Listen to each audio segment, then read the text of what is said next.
ધોરણ 5 chapter number 11 ક્ષેત્રફળ અને પરિમિતિ. ક્ષેત્રફળ અને આજે આપણે નીચેના પ્રશ્નના જવાબ આપો. એની અંદર આપણે જો અહીંયા આપણને આકૃતિ આપી છે, આકૃતિ A, B, C, D અને E. ટોટલ 5 આકૃતિ આપણને આપેલી છે.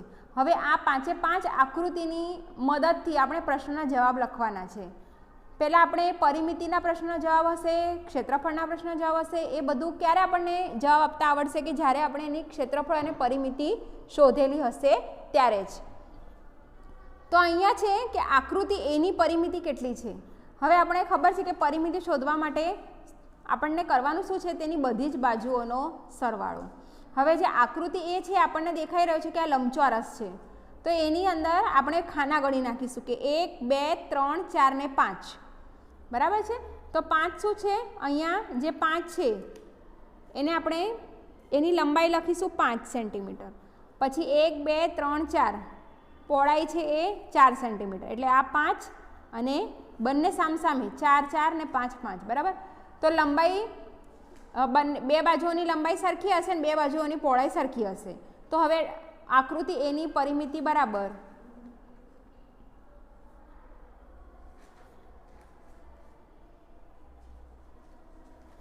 2 ગુણ્યા કૌંસમાં લંબાઈ વત્તા પહોળાઈ, 2 ગુણ્યા કૌંસની અંદર 5 વત્તા 4 બરાબર 2 ગુણ્યા 9 એટલે કેટલા થશે 18 સેન્ટીમીટર. આ શું આવી એની પરિમિતિ. આપણે આ રીતે ના કરવું હોય તો આપણે બીજી પદ્ધત પણ ખબર છે. શું કરવાનું, દરેક બાજુનો સરવાળો. તમે 2 વખત 5 વત્તા 5 અને 2 વખત 4 વત્તા 4 કરો તો તમને શું મળશે, 18 જવાબ મળશે. આગળ છે કે આકૃતિ ડીની પરિમિતિ કેટલી છે. આકૃતિ ડી આપણી પાસે આ છે. હવે જુઓ એની અંદર 3 જે છે એની પહોળાઈ છે અને 4 જે છે એની લંબાઈ છે.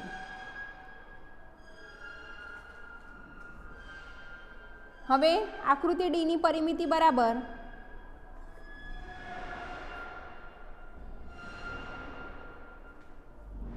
2 ગુણ્યા કૌંસમાં લંબાઈ વત્તા પહોળાઈ બરાબર 2 ગુણ્યા કૌંસમાં 4 વત્તા 3 2 ગુણ્યા 7 એટલે કેટલી આવશે 14 સેન્ટીમીટર. જો આની અંદર મેં તમને કહ્યું હતું કે આમ તો લાંબુ આપણે આમ ગણીએ છીએ અને પહોળું આમ ગણીએ છીએ, પણ હવે આની અંદર ગણિત આપણે આમાં એ પ્રકારે લેવાનું છે કે જેના ચોરસ ખાના વધારે હોય એને આપણે લંબાઈ ગણવાની છે. લંબાઈ વધારે હોય છે અને પહોળાઈ ઓછી હોય છે, એટલા માટે આપણે 4ને લંબાઈ ગણવાની અને પહોળાઈને 3 ગણવાની છે. હવે જુઓ આગળ છે ત્રીજો દાખલો કે કઈ બે આકૃતિની પરિમિતિ સરખી છે. હવે અહીંયા આપણે કઈ બે આકૃતિની પરિમિતિ સમાન છે, હવે એ શોધવા માટે આપણે શું કરવું પડશે, પહેલાં તો કે બધી જ આકૃતિની પરિમિતિ શોધી નાખવી પડશે. તો અહીંયા આપણે આકૃતિ એ અને ડીની તો પરિમિતિ શોધી દીધેલી છે. હવે આપણે બી, સી અને ઈની પરિમિતિ શોધવાની છે. તો અહીંયા આપણે શોધીશું કે આકૃતિ બીની પરિમિતિ બરાબર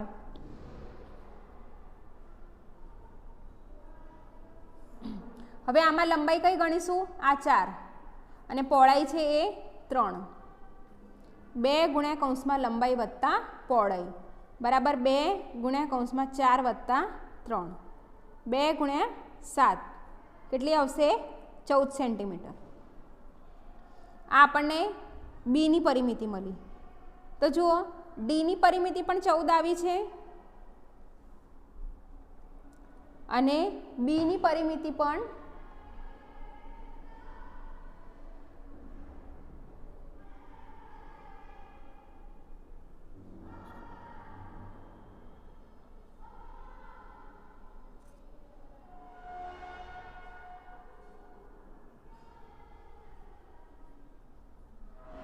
બીની પરિમિતિ 14 મળી. હવે આપણે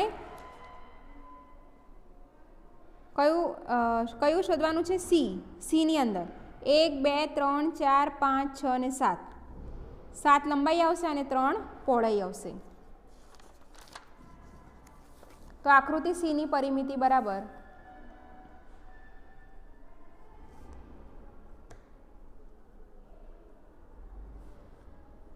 2 કૌંસમાં લંબાઈ વત્તા પહોળાઈ બરાબર 2 કૌંસમાં 7 વત્તા 3 10 કેટલી આવશે 20 સેન્ટીમીટર. આ 20 સેન્ટીમીટર. હવે કઈ આકૃતિ રહી છે આપણી પાસે, ઈ.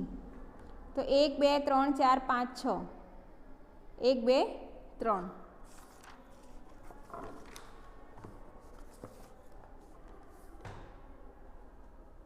આકૃતિ ઈની પરિમિતિ બરાબર 2 કૌંસમાં લંબાઈ વત્તા પહોળાઈ.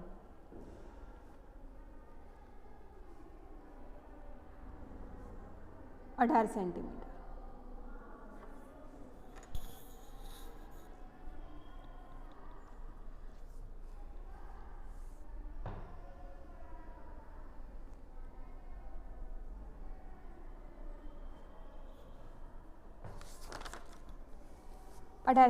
બરાબર. તો હવે જો આપણને અહીંયા કઈ કઈ આકૃતિ, તો આકૃતિ એ, આકૃતિ બી અને આકૃતિ ઈ ત્રણની પરિમિતિ આપણને સમાન મળેલી છે. બરાબર છે. તો આપણે બે આમાંથી લખીશું કે આકૃતિ એ અને બી કાં તો એ અને ઈની પરિમિતિ સમાન છે.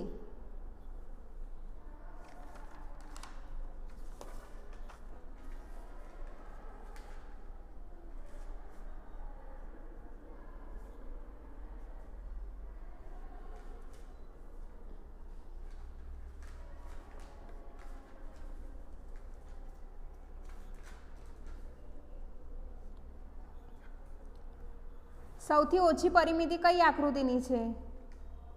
તો આપણે આ બધાની જ પરિમિતિ શોધી. હવે એમાંથી સૌથી ઓછી પરિમિતિ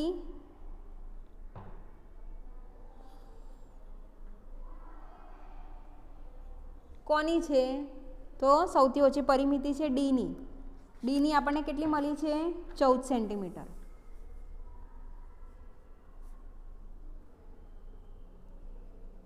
આકૃતિ ડીની પરિમિતિ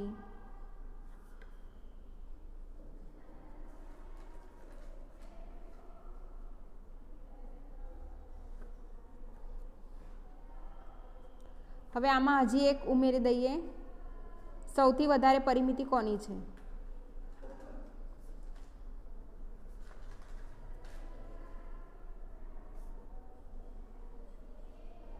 કઈ આકૃતિની સૌથી વધારે પરિમિતિ છે? તો આકૃતિ સી.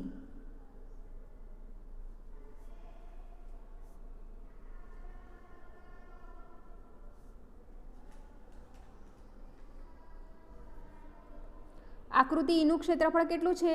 18 સેન્ટીમીટર. ના, અહીંયા આપણે ક્ષેત્રફળ શોધવાનું છે, એટલે માટે આકૃતિ ઈનું ક્ષેત્રફળ બરાબર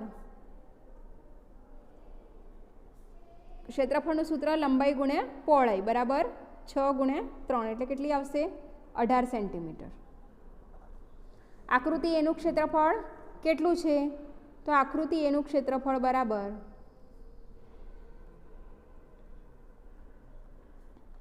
લંબાઈ ગુણ્યા પહોળાઈ એટલે 5 ગુણ્યા 4 એટલે કેટલી આવશે? 20 ચોરસ સેન્ટીમીટર. અહીંયા પણ આપણે 20 ચોરસ સેમી, ફરી લખું છું 18 ચોરસ સેન્ટીમીટર. અહીંયા છે કઈ આકૃતિનું ક્ષેત્રફળ વધારે છે? હવે આપણે એ જોવાનું છે. હવે આપણે દરેક આકૃતિનું ક્ષેત્રફળ શોધવું પડશે.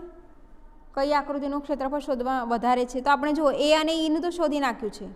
તો અહીંયા લખીશું કે આકૃતિ ઈનું ક્ષેત્રફળ બરાબર 18 ચોરસ સેન્ટીમીટર અને આકૃતિ એનું ક્ષેત્રફળ બરાબર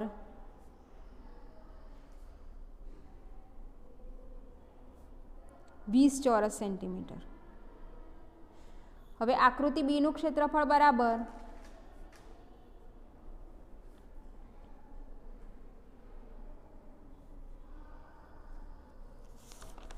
કેટલા છે? 3 ગુણ્યા 4 લંબાઈ ગુણ્યા પહોળાઈ.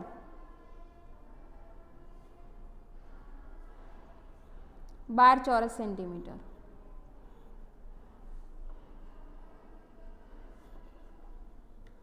આકૃતિ ડીનું ક્ષેત્રફળ બરાબર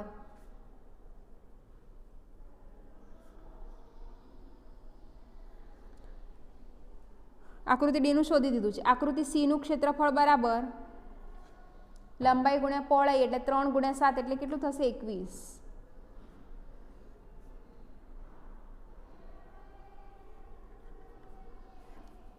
આપણે ઈ અને એનું શોધ્યું છે, ડીનું બાકી છે. હવે આકૃતિ ડીનું શોધીશું. આકૃતિ ડીનું ક્ષેત્રફળ બરાબર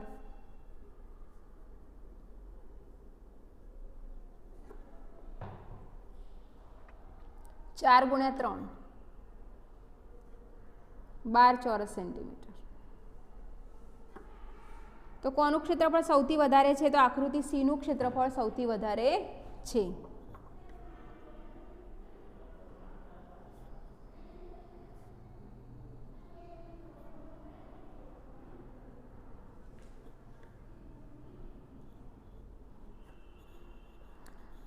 કઈ આકૃતિનું ક્ષેત્રફળ સૌથી ઓછું છે? તો કઈ આકૃતિનું ક્ષેત્રફળ આપણને બી અને ડીનું ક્ષેત્રફળ સૌથી ઓછું છે?